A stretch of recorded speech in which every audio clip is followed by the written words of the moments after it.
आप सल्लल्लाहु अलैहि वसल्लम के ज़माने में मदीना में इब्ने सयाद नाम का एक यहूदी लड़का था। आप सल्लल्लाहु अलैहि वसल्लम को उसके दज्जाल होने के बारे में शक था।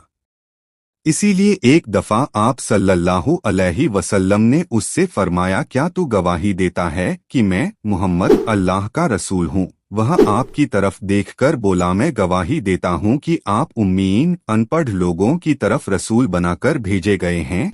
फिर उसने कहा कि क्या आप सल्लल्लाहु अलैहि वसल्लम गवाही देते हैं कि मैं अल्लाह का रसूल हूँ?